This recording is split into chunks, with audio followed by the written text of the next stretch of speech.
everyone, I'm Wendell Jones and welcome to this edition of the program Platform. On this program we examine national and international issues, and on our program today we are going to talk about a resource in the Bahamas that is very important to many Bahamians from Abaco to Inagua.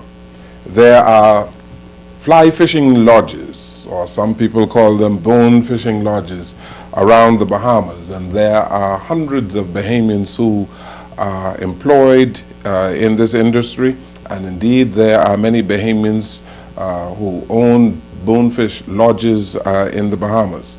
The government of the Bahamas is proposing legislation to bring about some regulations in order to better empower Bahamians, and these men who are involved in the fly fishing industry, women too, are very interested in these regulations going in place to protect the industry. And so members of the Bahamas Fly Fishing Industry Association, they are here with us on the program today to speak to these regulations and the challenges that they have in the industry. Prescott Smith is president of the association. Denny Rankin is the vice president, and we also have here today Nathaniel Gilbert out of Cat Island, and then later in the program we're going to hear from Julius Rankin as well. Gentlemen, welcome to the program today. Thank you. Good afternoon. It's nice to have you here. Yeah, nice for having us. Godfrey Enius, nice to have you here today, sir. You and I stayed at his place down in Stafford Creek. Stafford Creek. I remember it very well. Yes, a beautiful site. Beautiful. And he treated us well, didn't he? Oh yeah, oh yeah. Huh? That's how you should be treated. Yeah. Some of the best stew fish you ever had, right? And you know what was so amazing is the creek. They had live shrimp. Yes. You know, and here we are pushing aquaculture, and we got almost natural aquaculture taking place in the creeks of Andros. I said on a radio program that we really do not know what we have, and we're going to talk about it today. And Prescott, is nice to have you in the studios, and thank you so very much for coming. But there are some challenges that the Bahamas Fly Fishing Association has now. Speak to the association, how it got started, and the challenges. Yes, thank you very much, Godfrey and Mr. Jones, for having us here and to bring this important issue to the Bahamian public. For several decades, we were trying to get legislation so that you can build the right foundation for this industry that really is to benefit all Bahamians, whether you have a lodge or not. And so on March of this year, the Prime Minister officially signed the document to move forward with the legislation. So you hear a lot of attention being paid to it now, because it is about really making Bahamian owners in our #1 industry.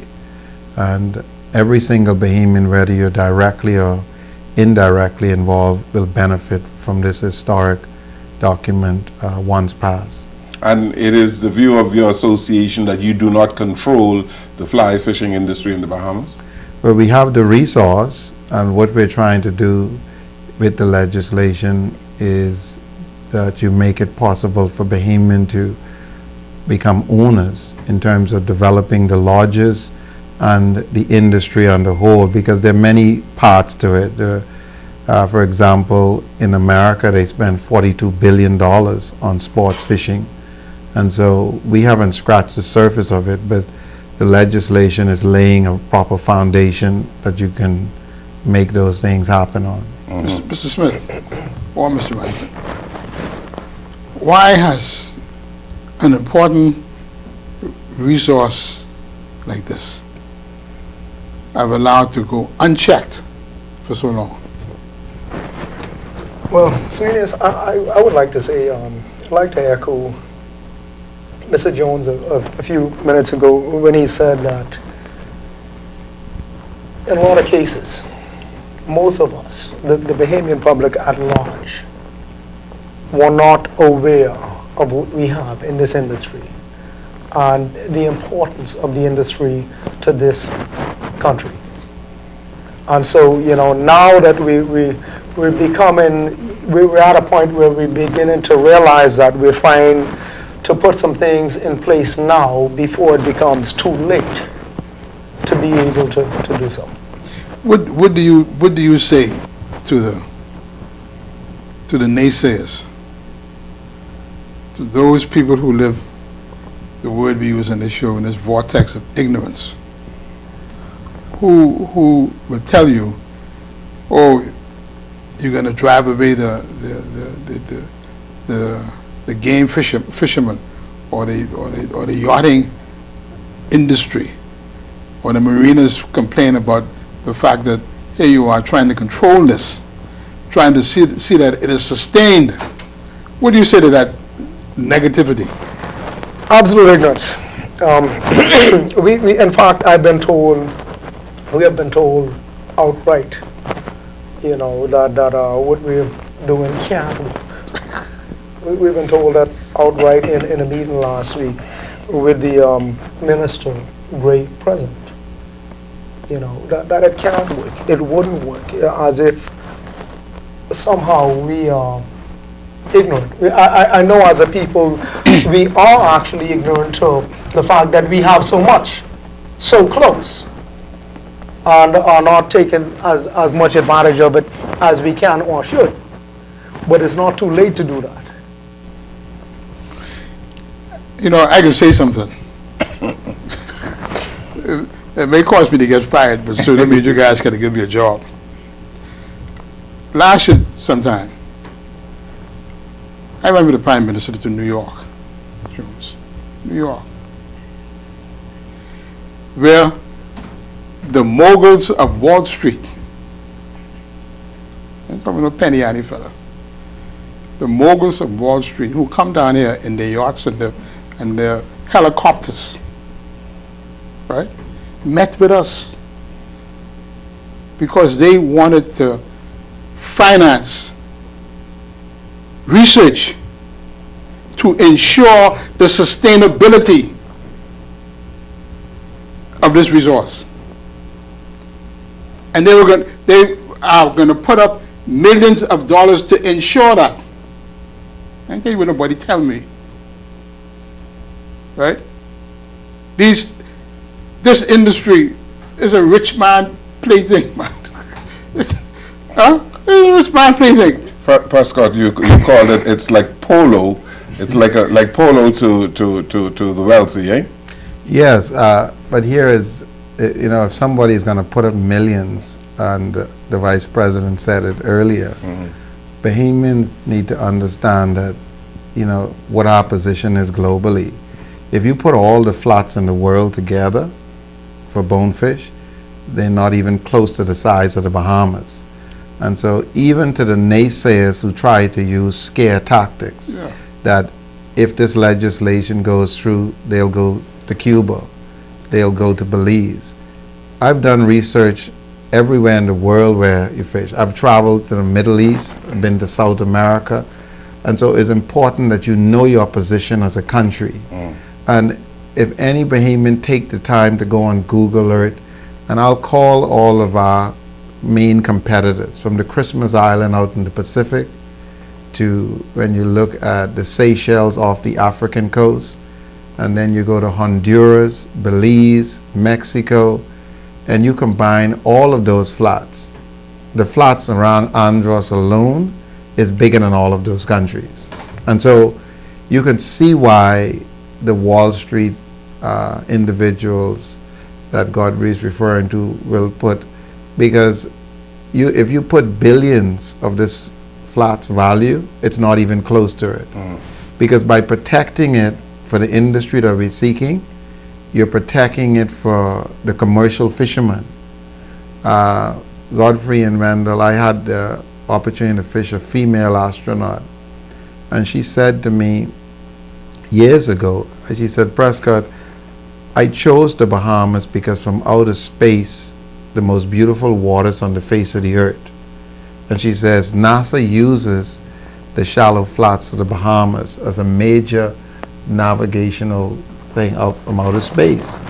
But she said something and showed it to me. She said the U.S. government always was aware that we had the largest concentration of mangroves in the entire Western world.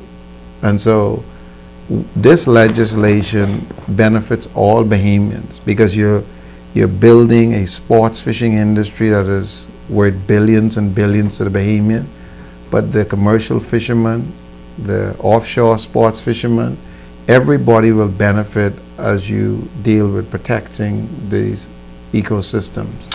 Why did it take so long for your association, the Bahamas Fly Fishing Industry Association, to come to terms with this and to agitate for these regulations? Here you've been fishing, you've been the fishing guides of the rich and famous around the world for many years, and you weren't protected. Why did it take so long? It wasn't for lack of trying. I think like in our history as a young country, any such endeavor that is about this level of empowerment is going to be met by opposition.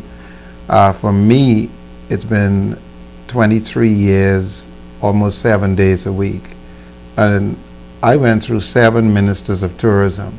And I realized, like Godfrey can share with you, what many of those Wall Street persons share, because we are unaware, and the Vice President said it, we're not aware of the resources that we truly have, and others around the world are aware of it. Many persons didn't want us to realize its true value. That's nothing unique to us. So while we were trying for decades, we were being blocked every step of the way because of the value of what it is to the country. But the government now realizes, you say the Prime Minister now realizes the importance to have regulations in place. He realizes it even when I went to Cabinet in 2002, but I will say that the Bahamian people must be aware that there's tremendous pressure being put on the government so that this legislation doesn't happen. And we need the Bahamian public to be a part of helping to make this happen. Yeah. Mr. Gilbert, you run a lodge in Devil's Point, Cat Island? Yes, correct. Yes. To tell us of some of the challenges that you've had in the recent past and why you think these regulations are necessary. Well, I've had several setbacks, and I think that we should put them in, we should have put this regulation in place, and I think the government should assist us. And some of the things that I know that we should put in place is policing the flats, signage to various flats that the people should use or should not use, and dredging of, there's places that was closed. We have like creeks where habitats, was in place where we used to have fisheries, and they're eliminated by, Mother Nature. So we would like to see those places reopen, and we would like to have persons in place to police the flats from the do-it-yourselfers. We continue to have them, but we want to be able to regulate it where we would have protection. And right now you don't have protection. We do not have protection. And the mere fact that you are asking for protection, you are getting some pushback from some people inside the Bahamas as well as outside the Bahamas. And I want you to speak to the pushback that you are getting on these regulations and why you think you are getting the pushback, Mr. Rangi. I'll tell you. My view, this should never be happening. I think the process we are trying that we're going through now, the things we are trying to put in place should be natural. There should be no fight against it. I think the objection, the fight, is coming out of the fact that certain parties feel like this is going to take something away from them. It's going to prevent them from making more monies.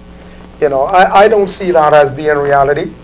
But I think it's the way that some people feel. Mm-hmm. I'll tell you, the DIY, which is such a big part of this, and is where we're getting the most pushback. Yeah, those are do-it-yourself. Right, the fishermen, yeah. the guys that go out there and fish without the guides, right? We're getting that, I think, purely through ignorance.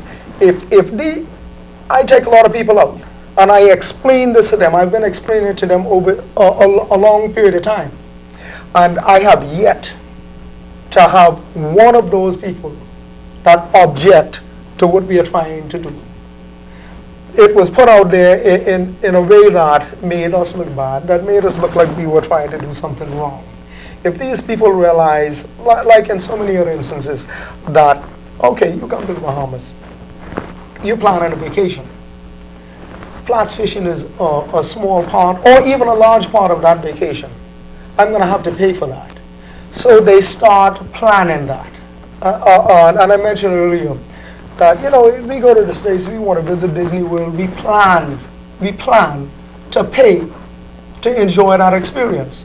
So this for them would become natural. It is at the point where it is now, because it's something that they pushed in order to get businesses in their place without first thinking of the guides that actually build this industry. You know, we have Bonefish Foley, Madad, we have Crazy Charlie, and all of those. If we continue to let this do-it-yourself go unchecked, then there eventually will be no need for us. You know, we have a few now, but eventually it's going to become that way. Okay, Godfrey Innes has a question for you, but we take a break here on the platform. We are talking about the fly fishing industry in the Bahamas and the challenges that the guides face and those who own bonefish lodges or fly fishing lodges in the Bahamas. We take this break, we'll come right back.